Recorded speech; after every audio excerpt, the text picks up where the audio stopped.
Lima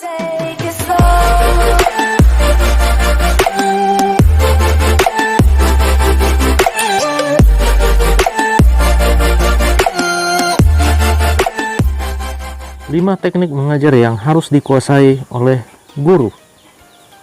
Yang pertama, belajar sebelum sesi kelas. Siswa menyiapkan pelajaran sebelum kelas dimulai, sehingga akan menjadi lebih bersemangat untuk menjelaskan materi yang sudah dipelajari. Mereka pun akan termotivasi untuk menjawab pertanyaan apapun tentang topik di kelas. Dan pada akhirnya, metode ini dapat membuat mereka melampaui batasannya sendiri dan semakin mengeksplorasi rasa penasarannya di sini. Dan itu bisa dikolaborasikan dengan metode ini untuk menemani siswa belajar melalui mentor atau guru secara online. Yang kedua, pemecahan masalah.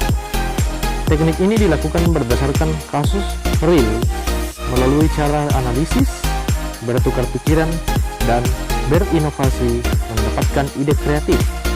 Siswa diminta belajar dalam grup untuk memecahkan suatu kasus. Namun, hati-hati, dalam praktiknya, siswa bisa menghasilkan solusi yang begitu sulit dilakukan.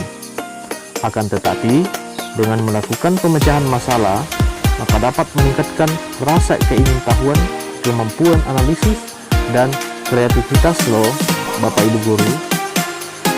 Kemudian yang ketiga, belajar sendiri. Biarkan siswa fokus untuk melakukan eksplorasi di bidang yang menarik menurutnya dan mempelajarinya secara otodidak, dan rasa penasarannya akan menjadi mendorong utama di dalam belajar. Peneliti di bidang pendidikan, Sugata Mitra, itu pernah melakukan eksperimen di beberapa wilayah seperti New Delhi, Afrika Selatan, dan Italia. Mereka membiarkan anak-anak untuk mengakses website tanpa dipandu, dan hasilnya ternyata dapat merombak cara pikir kita selama ini mengenai mengajar. Anak-anak tersebut sampai hari ini bahkan tidak tahu apa itu internet. Namun, tanpa disangka, mereka telah mampu melatih diri sendiri akibat penasaran dengan apa yang ada di hadapannya. Adapun cara lainnya untuk memicu siswa belajar sendiri dengan menggunakan mind map, guru dapat menuliskan satu topik pemicu dan membiarkan siswa mengembangkan topik tersebut. Contohnya, tentang human body.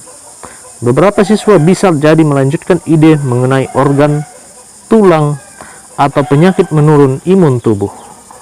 Yang keempat, belajar bermain games.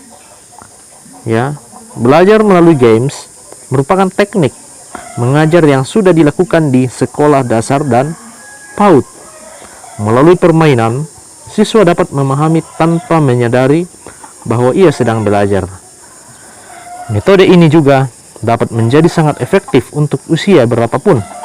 Satu hal yang paling penting, teknik bermain games dapat membuat siswa merasa bersemangat.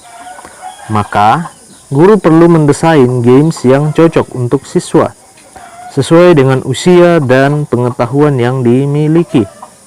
Membuat online kuis itu mengenai salah satu topik tertentu bisa jadi contohnya. Yang terakhir, yang kelima, media sosial. Kini, hampir setiap siswa selalu terhubung dengan jejaring sosial mereka. Oleh karena itu, guru juga perlu melibatkan media sosial saat di ruang kelas. Salah satu contoh inspiratif yang pernah dilakukan oleh Akademi Bahasa di Brazil, Red Balloon, bisa ditiru loh Bapak Ibu Guru. Lembaga ini meminta siswa untuk mereview salah satu Twitter dari artis favorit mereka, kemudian mengoreksi mana bagian grammar yang salah. Hal ini dilakukan untuk meningkatkan kemampuan berbahasa Inggris siswa. Menarik ya. Bagaimana menurut Bapak Ibu Guru saran di atas? Nah, bagian mana dulu nih yang kira-kira akan Bapak Ibu Guru coba di rumah selain harus berdiri di ruang kelas? Dan teknik ini juga bisa diterapkan untuk belajar di luar sekolah. Dan mungkin Bapak Ibu Guru atau penonton bisa mencoba hal ini dimanapun Anda bisa mengajar dan bagaimana kondisi apapun itu. Semoga dari metode ini kita dapat belajar, kita dapat mengetahui teknik mengajar yang benar yang kita sesuaikan dengan kondisi kita.